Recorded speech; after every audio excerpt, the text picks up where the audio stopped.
Hi everyone, welcome back to Web Solution. In today's video, I'll be showing you how to change date of birth on Twitter. Keep watching the video until the end to learn how. Let's get started. Open up your X application. Then tap on the profile icon which is at the top left corner of your screen.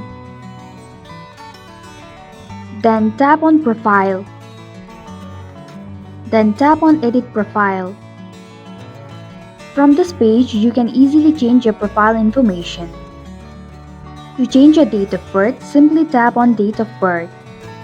From here, you can easily select your actual date of birth.